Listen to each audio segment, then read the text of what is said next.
e baseada na solubilidade das proteínas, e principalmente no conceito de salting-in e salting-out.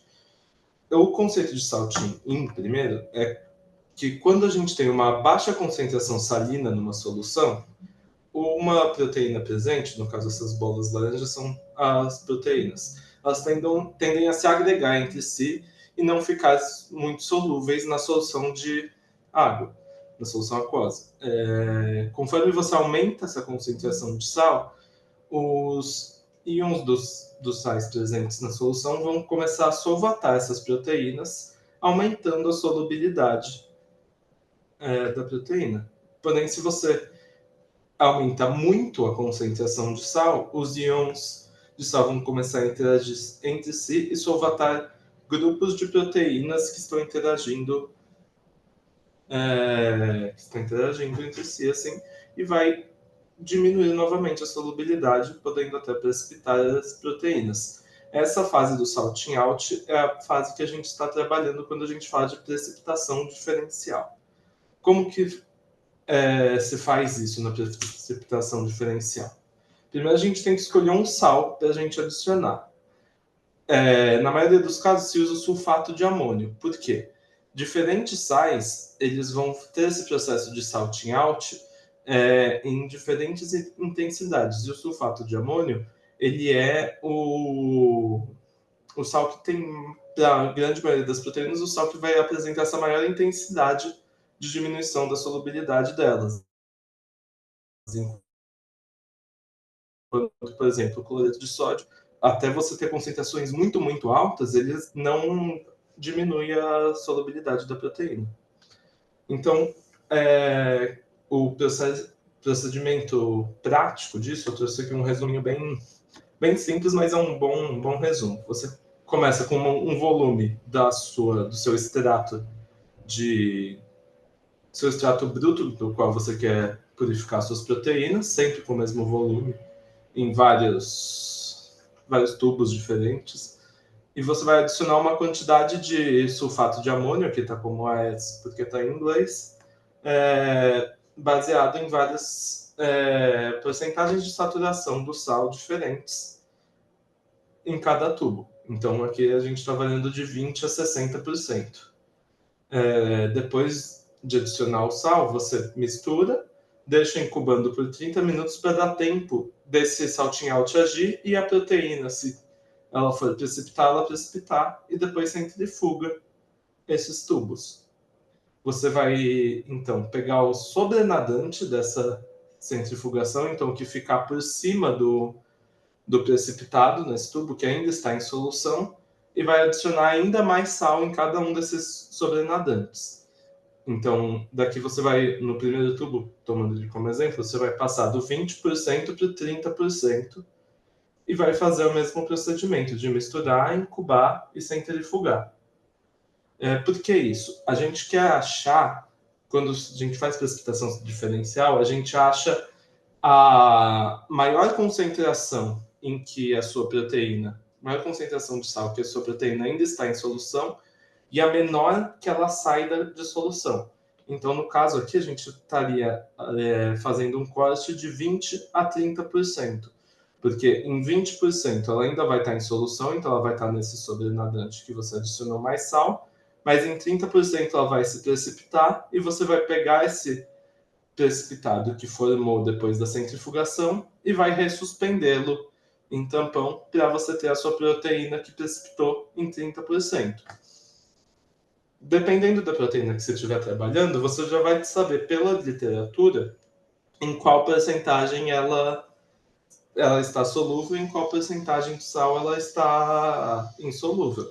Então, você poderia fazer, se você soubesse que a 50% a sua proteína vai precipitar, você poderia já fazer um corte de 40% a 50% desde o início. Mas se você não souber, você faz vários cortes diferentes e busca onde está a sua proteína. No caso se você estiver procurando uma enzima, você vai fazer um ensaio de atividade enzimática com o resultado de cada um desses cortes que você fez e analisar em qual tem maior atividade enzimática. E esse vai ser o corte que você vai trabalhar daqui para frente, para os próximos passos de purificação.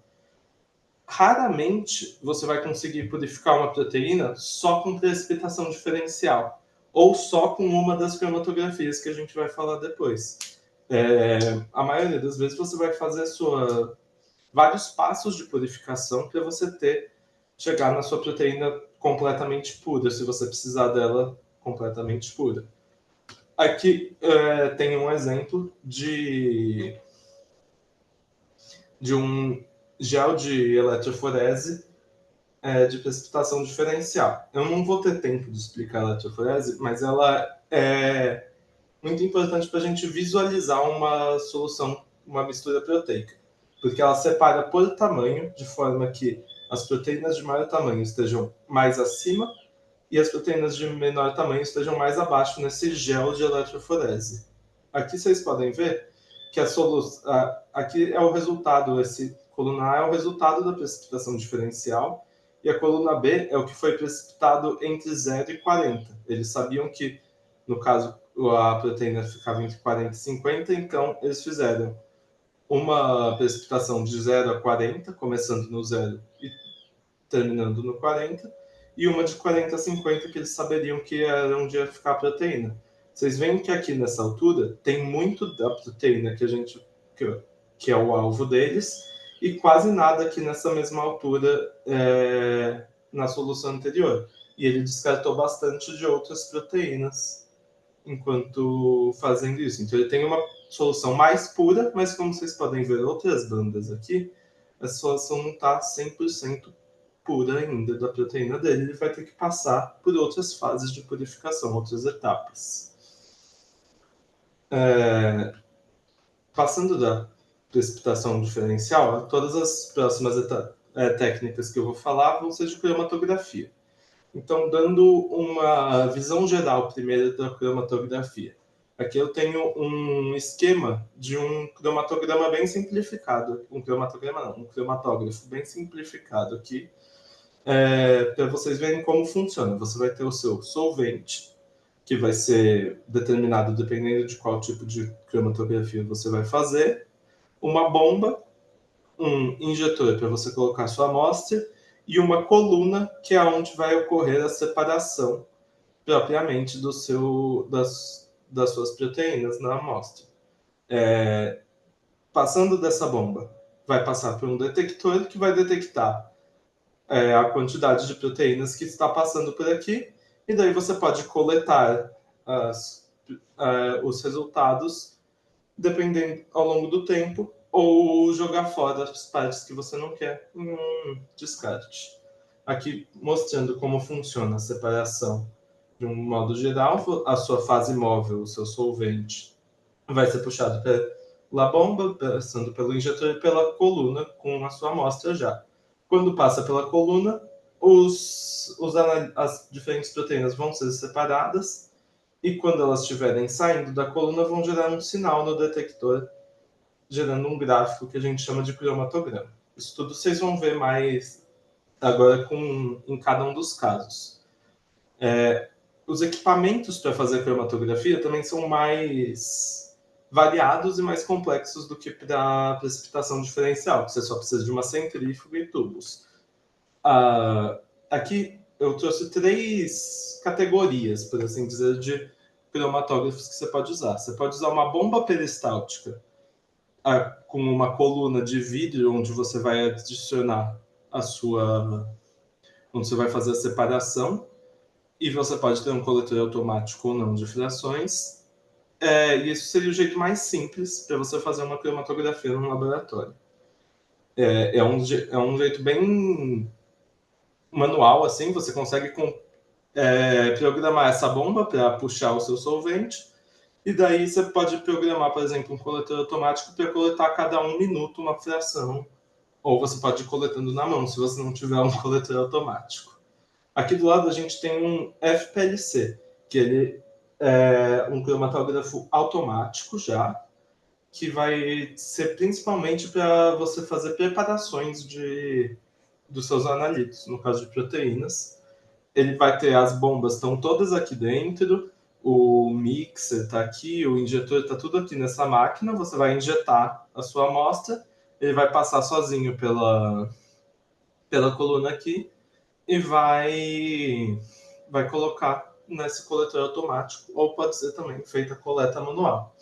E aqui a gente tem um sistema de HPLC, que ele é bem similar ao sistema de FPLC, porém ele trabalha sob pressões altas. Isso vai possibilitar que você consiga uma separação mais eficaz, assim, porém você vai trabalhar em volumes menores do que no FPLC. Então, enquanto o FPLC é dito preparativo, o HPLC ele é dito analítico, por causa dos volumes que você vai poder trabalhar nesses dois aparelhos. A primeira tipo de cromatografia que eu vou falar aqui é a cromatografia de geofiltração. A cromatografia de geofiltração, como vocês viram na tabela lá, ela separa por tamanho ou por massa molecular das suas proteínas. Como que ela funciona? Dentro daquela coluna onde vai ocorrer a separação, a coluna sempre vai estar cheia de pequenas bits, de pequenas esferas, preenchendo essa coluna, em todas as cromatografias. No caso da geofiltração, essas pequenas esferas, essas bits, elas vão ser porosas e vão ter poros de um determinado tamanho. Você pode comprar uma coluna com poros de diferentes tamanhos, dependendo da aplicação que você quer fazer. Aqui na animaçãozinha, vocês podem ver que uma molécula menor, ela vai entrar em todos esses poros e vai perder um tempo passando por cada um desses poros, indo até o fundo deles e saindo, conforme você passa o seu solvente. Enquanto uma molécula maior, ela não consegue ir até o fundo dos poços e passa um pouco mais rápido. Vocês conseguem imaginar que uma molécula maior ainda, talvez não passe por nenhum desses poços, passe só por fora e saia mais rápido ainda da sua coluna. Dessa forma, você vai ter, aqui você tem um cromatograma, as suas proteínas de maior peso molecular ou de maior tamanho saindo primeiro, depois saindo cada vez moléculas menores, aqui moléculas intermediárias fazendo picos de concentração de proteína medida por absorbância aqui, ao longo da sua cromatografia, e por último vai sair as moléculas de menor tamanho molecular. Essa cromatografia é especialmente útil para caso você precise dessalinizar, por exemplo, a sua amostra. Porque se você tem uma amostra com muito sal, você pode colocar ela numa coluna de geofiltração. O sal, ele é uma partícula muito pequena. Então, ele vai entrar em todos os poros, vai passar um grande tempo por aí. Enquanto as proteínas vão passar mais rápido e sair primeiro. Então, o seu sal vai sair bem no fim da amostra. E você vai poder coletar as suas proteínas de interesse sem o sal presente na solução. Acabando aqui a cromatografia de geofiltração, falar um pouco da cromatografia de troca iônica. Se vocês lembrarem lá da tabelinha, ela é uma cromatografia que vai separar pela carga molecular das suas proteínas. A cromatografia de troca iônica, na verdade, tem dois tipos dela que a gente junta quando a gente fala de troca iônica. A cromatografia de troca aniônica e a cromatografia de troca catiônica.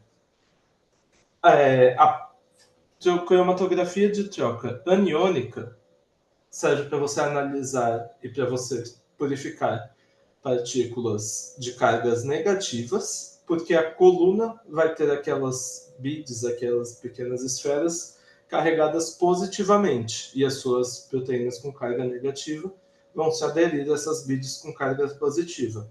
Enquanto a coluna de troca catiônica vai ter uma carga negativa nas beads para purificar proteínas carregadas positivamente. Mas como que isso acontece?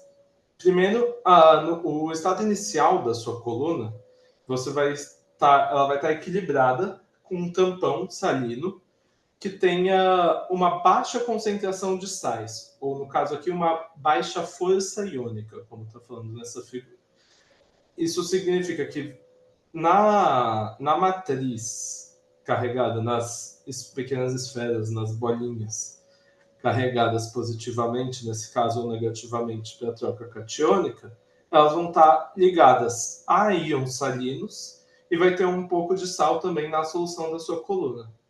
Quando você aplica a sua amostra, suas proteínas com diferentes cargas moleculares, as que estiverem carregadas negativamente nesse caso, ou positivamente no caso contrário, no caso da troca catiônica, vão se aderir, enquanto as outras vão passar reto. Então, essa daqui é uma proteína neutra, ela não tem como se aderir nessa coluna carregada positivamente, e uma proteína carregada positivamente também não.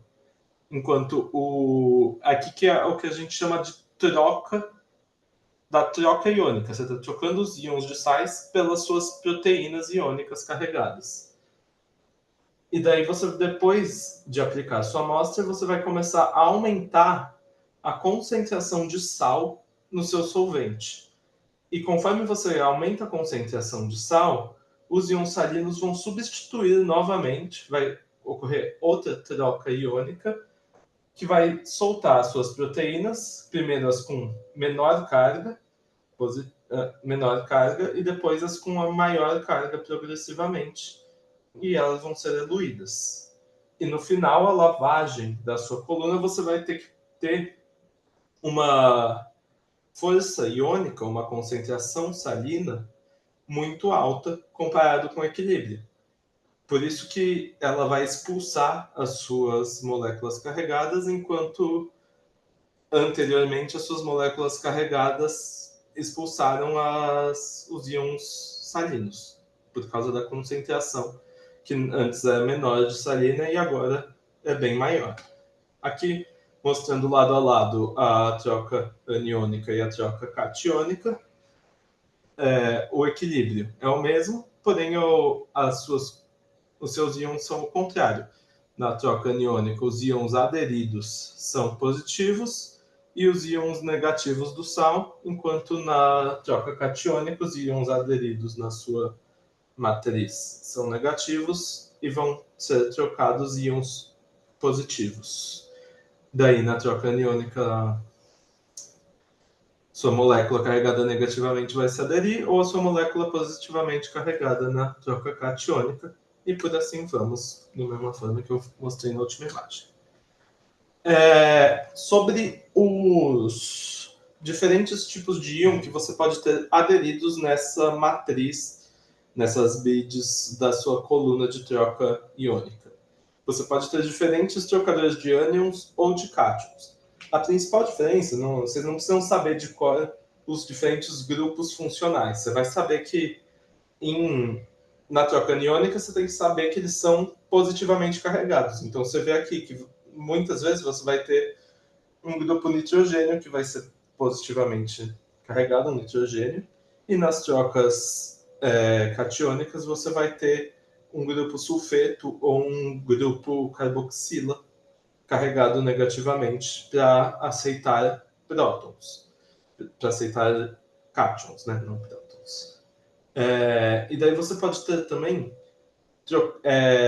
trocadores fortes ou trocadores fracos. O que isso significa? O quão fortemente eles vão se ligar aos íons na solução. Deixa eu passar aqui. Porque tudo isso, vocês sabem que as suas proteínas, elas não têm uma carga fixa em todas as soluções. Elas dependem do ponto isoelétrico da proteína, que é variando o pH, a sua proteína pode ter mais carga positiva ou mais carga negativa. Em algum ponto ela vai ter carga igual a zero. Conforme você aumenta o pH, a carga das proteínas diminui, e conforme você diminui o pH, a carga das proteínas aumenta. Diminui para o negativo aqui, então vai ter mais carga negativa ou mais carga positiva.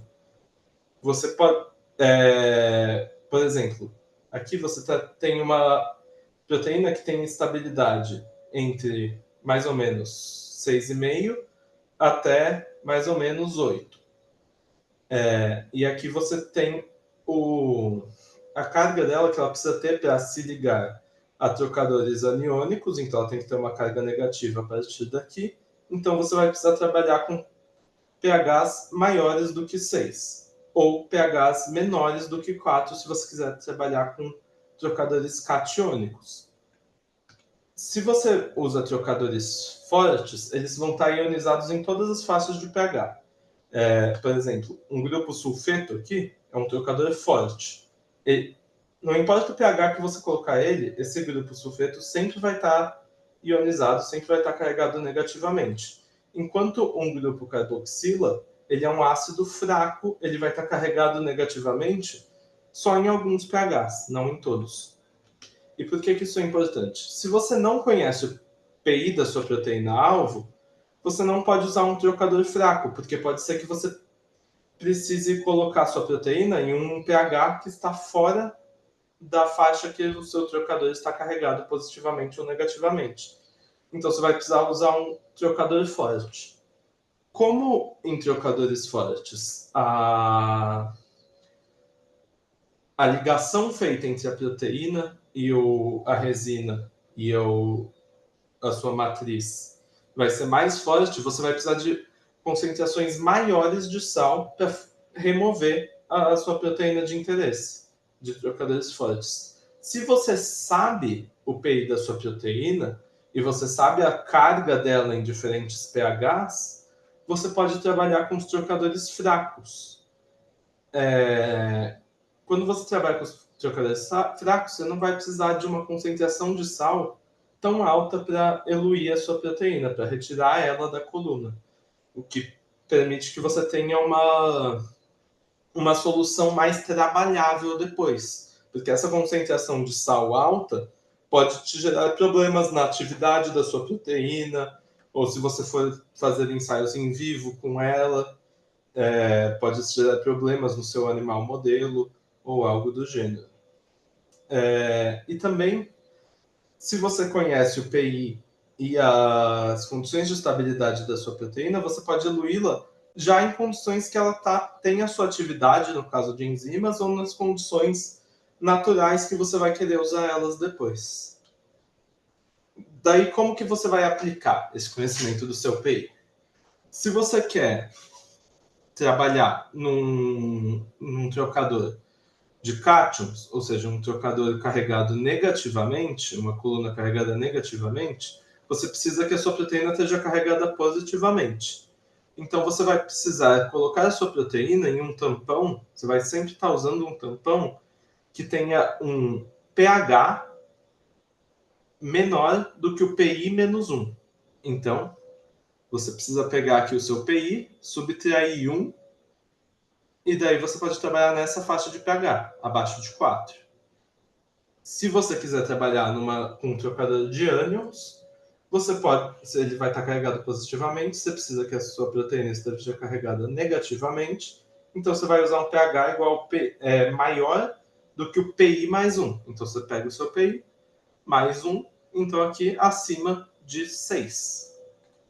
O pH dos seus tampões que você vai utilizar nessa cromatografia.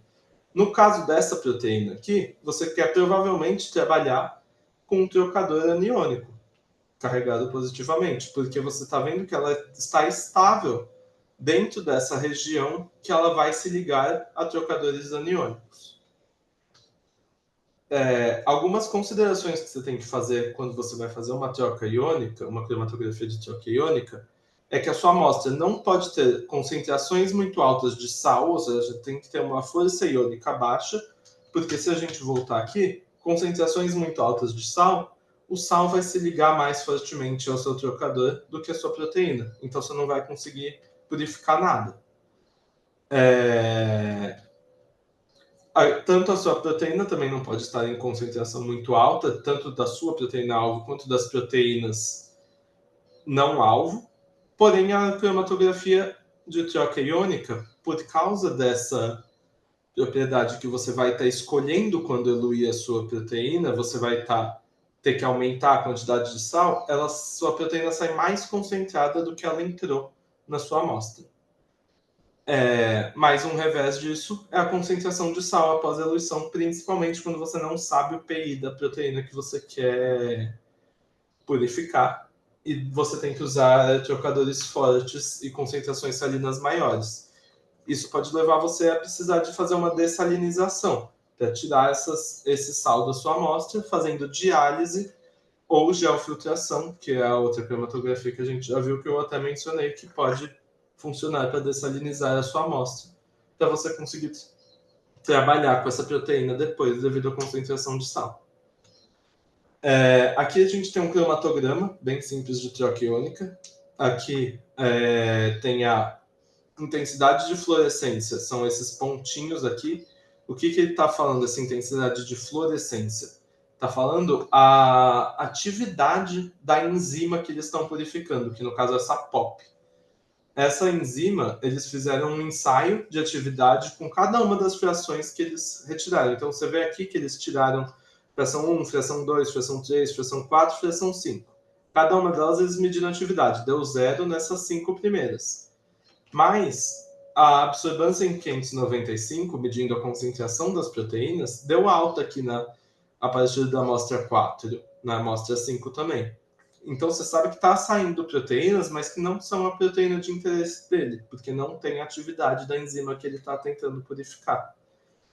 No caso, essas proteínas que estão saindo logo no começo são as proteínas que não puderam se ligar no trocador dele.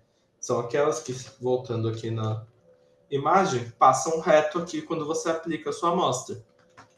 Quando você viu que parou de sair proteínas que não são do seu interesse, você vai trocar o seu tampão, começar a trocar progressivamente o tampão num gradiente de concentração de sal. Então, você vai aumentar a concentração de sal no tampão que está passando pela coluna cromatográfica. Vocês vão ver daqui a pouco na próxima tipo de cromatografia como que a gente faz esse gradiente.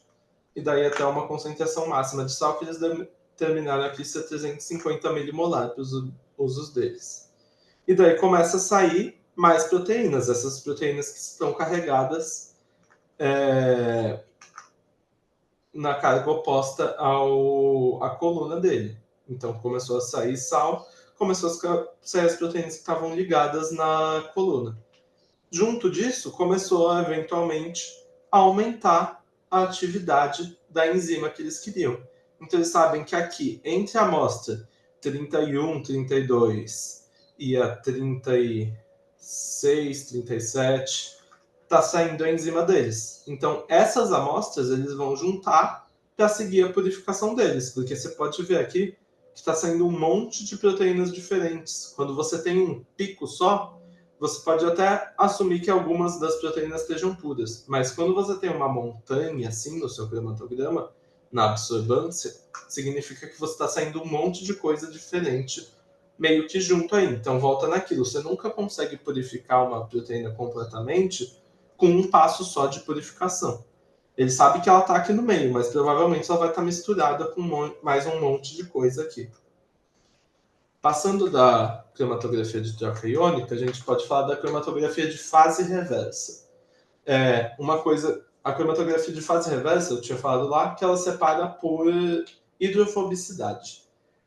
Mas de onde que vem esse nome de fase reversa, que é a cromatografia que vai separar por hidrofobicidade? Ela vem da ideia de que ela é o reverso de uma cromatografia de fase normal. Uma cromatografia de fase normal, você teria uma coluna polar e um tampão que vai passar por essa coluna apolar. Então, as suas proteínas polares se ligariam primeiro e se ligariam na coluna, enquanto as proteínas apolares sairiam primeiro, carregadas pelo tampão apolar, e depois sairiam as proteínas polares eventualmente. A fase reversa inverte isso. A sua fase sólida, a sua coluna, vai ser apolar, enquanto a sua fase móvel, o seu tampão que vai estar passando pela coluna, vai ser polar. Da mesma forma, a separação vai ser invertida. Enquanto aqui saiu primeiro moléculas apolares, aqui na fase reversa elas vão ficar retidas por mais tempo na coluna.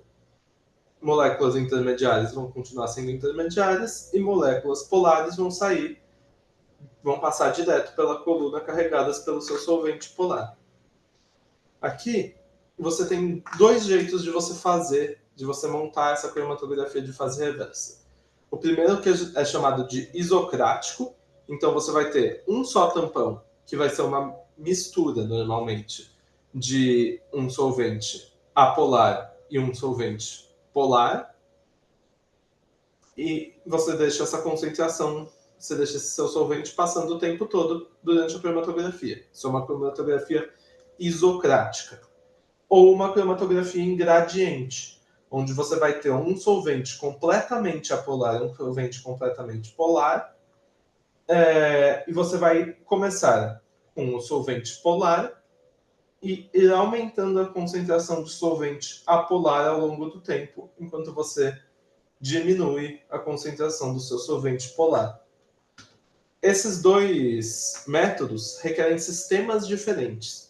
Uma cromatografia isocrática requer aquele sistema que a gente mostrou antes. Uma bomba puxando o seu solvente, ao longo do tempo vai passar pela coluna e vai fazer a cromatografia. Porém, a cromatografia em gradiente, como você tem dois solventes, você precisa de duas bombas que vão puxar, cada uma, os seus solventes e vão passar por esse componente que não era necessário antes, que é o mixer, que vai juntar o que está saindo das duas bombas para carregar sua amostra e para passar pela coluna. Então aqui você vai começar com a sua bomba do solvente polar, no caso o solvente A, ligada no máximo e passando só ela. Daí você vai diminuir a velocidade da bomba A, enquanto você aumenta a velocidade da bomba B para aumentar a concentração do seu solvente B. Então aqui no meio ele está 50% de solvente A, 50% de solvente B. E aqui em cima inverteu para 100% de B e 0% de A. No fim você vai diminuir de volta para você acondicionar a sua coluna de volta ao solvente A, que era o solvente polar. Os tipos de coluna da fase reversa, passar rapidinho aqui, são os principais tipos. Eles são diferenciados pela quantidade de carbonos que tem ligados na matriz da coluna, ligados naquelas pequenas esferas nas bides da coluna. Você pode ter colunas de 6 com moléculas de 6 carbonos ligadas nas bides, ou de 8 carbonos, isso que significa o C6 e o C8, que são usadas para a purificação de proteínas, principalmente, quase exclusivamente. Enquanto você pode ter uma coluna com C18, que seriam moléculas maiores, com 18 carbonos, que vão ligar mais fortemente, vão ter interações apolares mais fortes com os seus analitos. Isso é útil quando você está fazendo purificação de moléculas menores, porque as moléculas menores vão interagir mais fracamente, então não separariam-se bem numa coluna de C6 ou C8, mas sim na C18. Por isso que a gente usa C18 para peptídeos e outras moléculas pequenas, moléculas orgânicas menores. Também vale ressaltar que a cromatografia de fase reversa é muito utilizada em sistemas de LC-MS. O que é um LC-MS? O LC-MS é uma cromatografia líquida ligada à espectrometria de massas. Então, você vai separar os diferentes analitos da sua solução pela cromatografia líquida e você vai analisá-los em vez de um detector de absorbância, como a gente tinha aqui, ou de fluorescência, como a gente viu nesse gráfico aqui, que tinha fluorescência e absorbância. Você vai ter um detector de espectrometria de massas, que vai conseguir te falar o que é essa molécula que está passando. Então você vai fracionar a sua amostra por cromatografia e cada molécula que foi purificada na cromatografia vai passar pelo massas e vai te falar exatamente o que é essa molécula.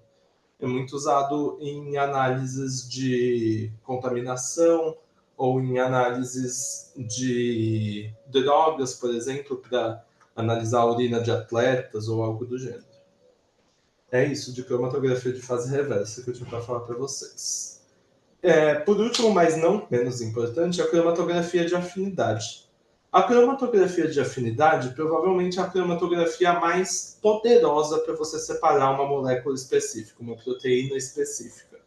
Porém, ela tem o revés de que você não consegue para todas as proteínas fazer uma cromatografia de afinidade. Depende muito de qual proteína você quer purificar. Por que isso? Nas beads, nas pequenas esferas na cromatografia de afinidade, você vai ter um ligante específico ligado nelas. Esse ligante específico ele é específico para a sua proteína-alvo. Então, quando você inserir a solução, uma mistura proteica lá dentro, só a sua proteína-alvo vai ligar no ligante.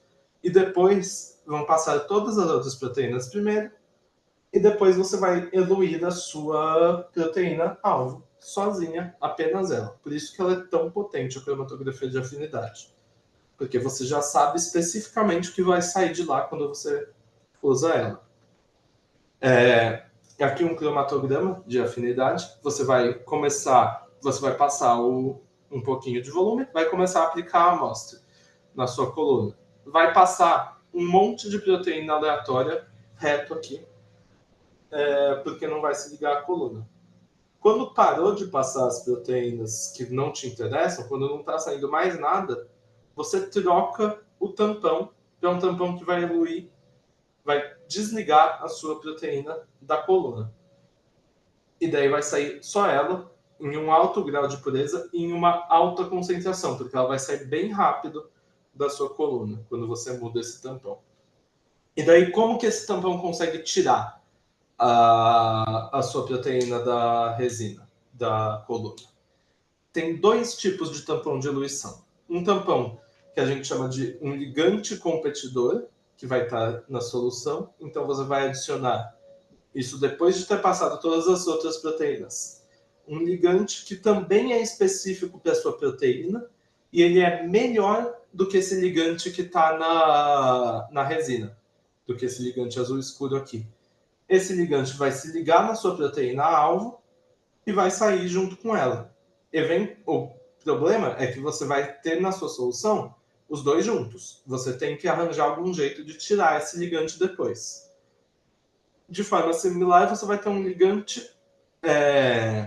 Você pode adicionar um tampão de eluição com um ligante que compita pela resina da coluna de cromatografia de afinidade.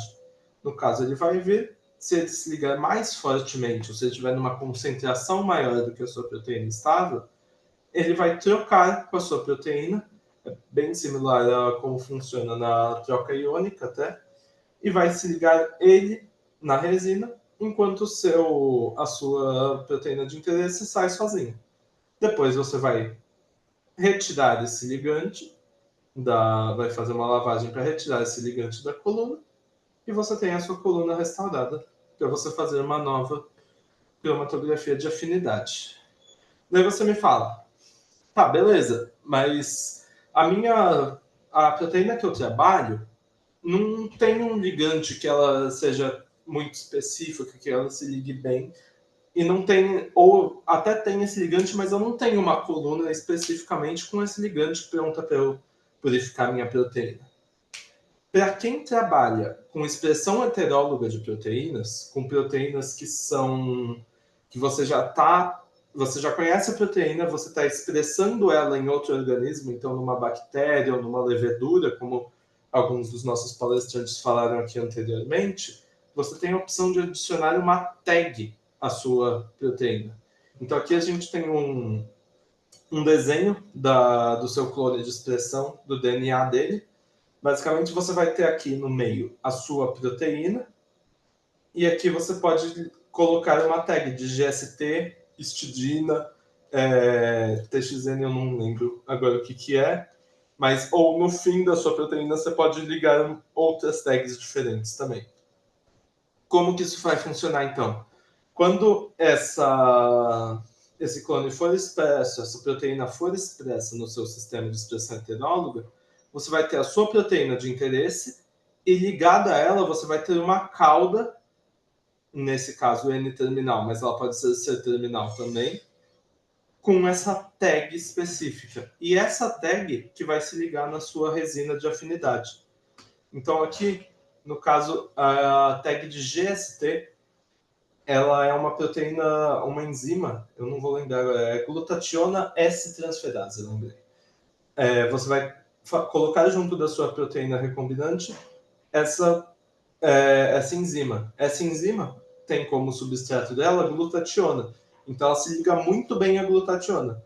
Então a sua enzima que está junto com que foi expressa junto com a GST vai ligar na matriz de GST, vai ficar lá. Quando você deixa a GST ligada na glutationa, vai passando todas as outras proteínas que a sua bactéria estava expressando, por exemplo, e daí você depois adiciona glutationa livre, e a glutationa livre vai se ligar na GST, você vai ter sua proteína recombinante com GST. Mas daí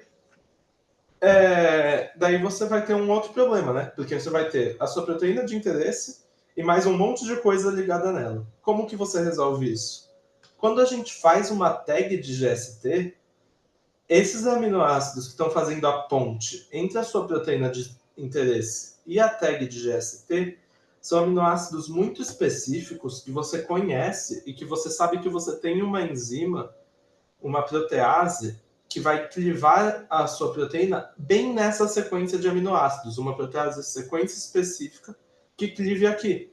Então você vai soltar o seu GST e a glutationa e vai ter só a sua proteína recombinante sozinha e o GST e a glutationa sozinho. Depois você pode separá-los de novo ou até não, dependendo da análise, se não for necessário separar. Aqui é um exemplo de uma resina de níquel que é usada para tags de polihistidina. Polihistidina são tags de 6 histidinas em sequência, que é um aminoácido H, por isso que é aquela tag 6-RIS ou 6H, e ela se liga muito bem a níquel, ela se complexa muito bem a níquel, a histidina. Então a coluna de cromatografia vai ter esse complexo que tem níquel dentro para você purificar a sua proteína. Aqui um cromatograma de afinidade mais prático, menos idealizado como aquele, para purificação de IgG1, de anticorpos murinos de camundongo. Você pode usar as colunas de proteína G, porque é algo tão recorrente que você tem expressão heteróloga de anticorpos ou fazer anticorpos mesmo produzindo eles em camundongos, que existem colunas especificamente só para isso, porque muitos laboratórios usam disso. Então aqui a gente tem o pH, porque aqui, em vez de ser por exemplo, a glutationa para você eluir a sua proteína, o pH vai fazer que a IgG se solte da coluna. Então aqui o pH que está passando, que está saindo nas amostras, e aqui a absorbância 280 para medir a concentração de proteínas. Quando ele injeta a amostra dele, sai um monte de proteína murina, ou se for a expressão heteróloga da bactéria ou levedura que estiver produzindo, e depois, quando ele desce o pH com tudo, sai a IgG dele. Aqui você tem o material inicial, tinha mais algumas proteínas aqui, que somem e você só tem a IgG. Aqui você tem a cadeia leve e a cadeia pesada da IgG1. No caso de GST, mesma coisa, troca o buffer, sobe a concentração do buffer de eluição, sai a proteína de GST. Aqui a amostra dele completamente cheia de um monte de outras proteínas e uma amostra quase completamente pura depois. E histidina, absordância de 280, Quando injeta um monte de proteína, sai. Quando começa a vir histidina, sai a proteína dele. Histidina é uma questão que tem que tomar muito cuidado com tags de histidina, principalmente quando você estiver fazendo expressão em Escherichia coli e algumas outras bactérias, porque elas têm proteínas naturais, proteínas dessa bactéria que se ligam muito bem a níquel também. Por isso que você vê, às vezes, saindo mais coisas quando você está eluindo colunas de afinidade de histidina. Daí você me fala, muito bom isso, trabalho com biologia molecular, faço expressão heteróloga, mas eu não tenho um HPLC, não tenho um cromatógrafo para eu poder fazer essa cromatografia de afinidade. Quando você faz cromatografia de afinidade, você muitas vezes nem precisa de um HPLC, de um cromatógrafo. Você pode ter a sua resina, você coloca a sua resina de afinidade em um tubo com a sua amostra, mistura a sua amostra nesse tubo e a sua proteína de interesse vai se ligar na resina. Daí, nesse caso aqui, é uma resina magnética, você pode usar um ímã para separar a resina, tirar todas as outras coisas, deixar só a sua proteína e a resina, ou você pode também usar a centrifugação para separar essa resina, porque a resina não é solúvel em água. E daí você adiciona seu eluente, tira a sua proteína purificada daí. Você fala, nossa, não tenho nem resina, mas eu queria usar proteínas com tags para purificar. Tem um artigo de um grupo que eles usaram uma tag de GFP, que é uma proteína fluorescente, e expressaram a proteína deles fusionada a GFP. E aonde ele fez uma extração em fase líquida, e ele sabia que aonde brilhasse verde quando ele jogasse o V, onde florescesse verde, teria a proteína dele. Ele conseguiu purificar muito bem a proteína. Eu vou mostrar depois do gel de purificação dele, a tabela de purificação dele. Daí, como que a gente vai avaliar a nossa purificação? O mais importante de você ter é uma tabela de resumo da purificação, onde você vai ter suas diferentes etapas de purificação e vários valores que você pode analisar essa etapa. Então, aqui eu coloquei alguns que eu julgo mais importantes. Então, o volume da fração, para você saber com quanto você começou, com quanto você terminou de amostra. A concentração proteica é muito importante você saber também. Então, você pode fazer ensaios de concentração proteica para descobrir isso. As proteínas totais. Se você vê dado em miligramas, a quantidade total de proteínas, é só a concentração proteica vezes o volume. A atividade total, no caso de você estar purificando uma enzima, é muito importante, porque daí você vai, assim que você vai avaliar a purificação dela. Se você tem mais atividade ou se você não tem mais atividade, você vai saber a diferença. A diferença na sua purificação. A atividade específica, que é dada em unidades de atividade dividido por miligramas de proteínas totais, então é só uma divisão simples da atividade total pela atividade específica, porque muitas vezes você vai ter mais atividade total no seu extrato bruto do que na sua proteína purificada. Porém, no seu extrato bruto você vai ter um monte de outras proteínas, então a proteína total vai ser muito maior. A atividade específica deixa a gente normalizar a atividade total pela quantidade de proteínas na amostra.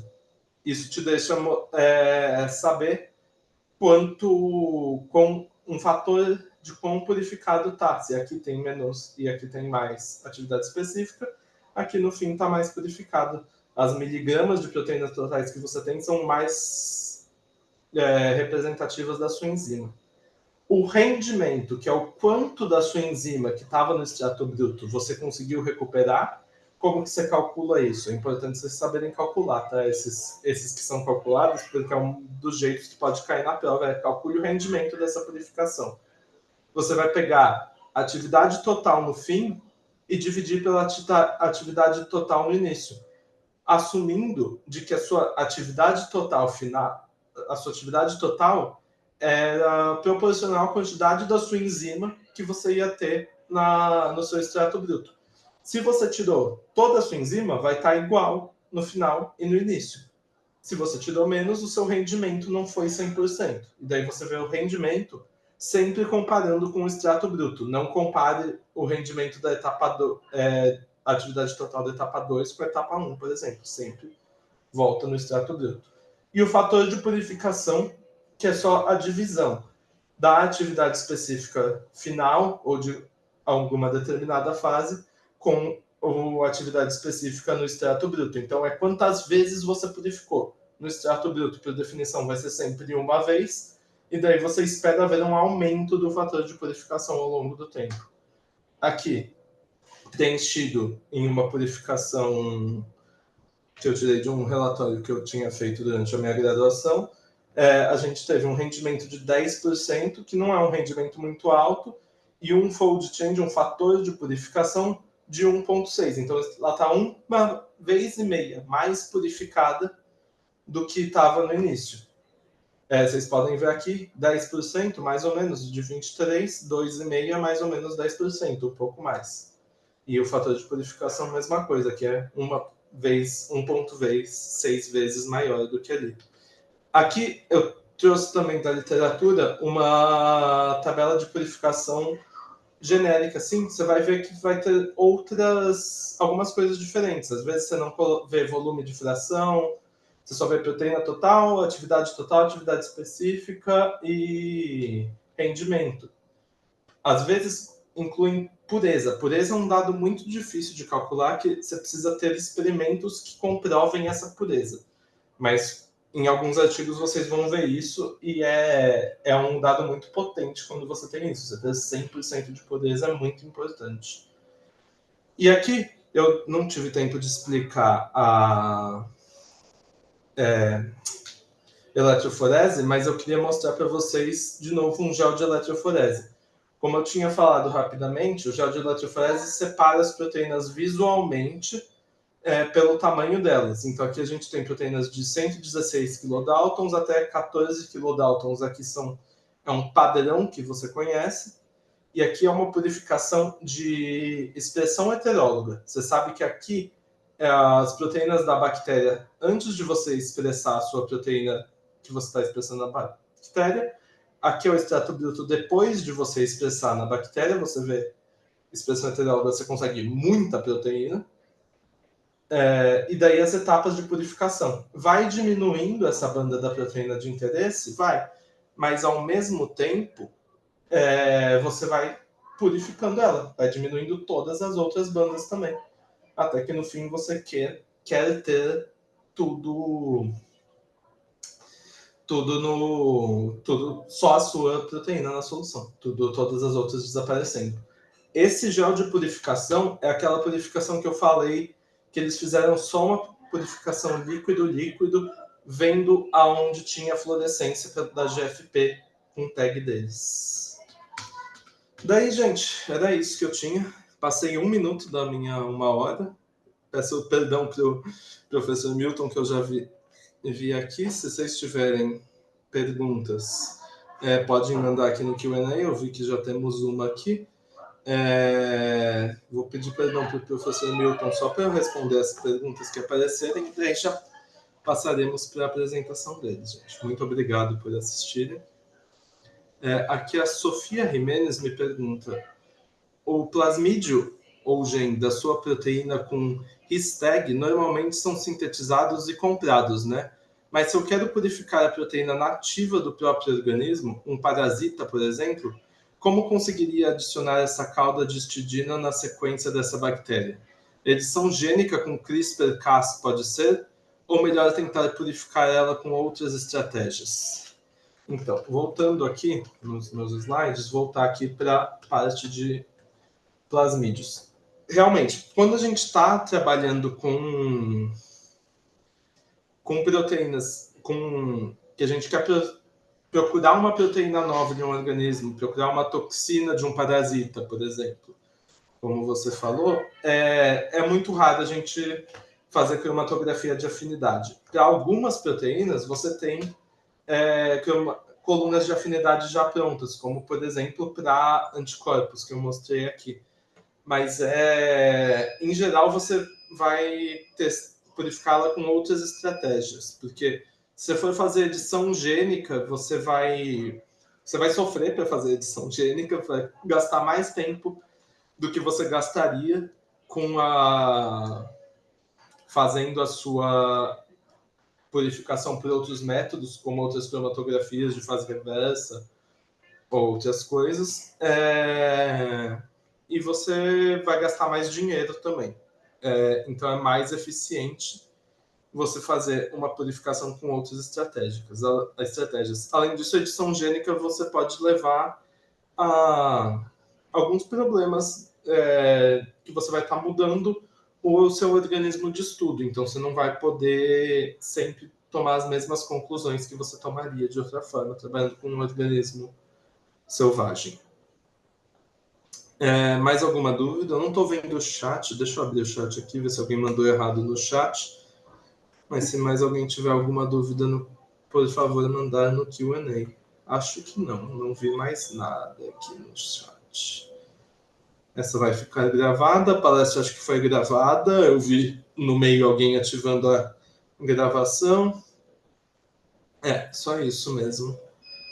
Gente, muito obrigado novamente por assistirem. Queria agradecer de novo a comissão por me chamarem para dar essa aula.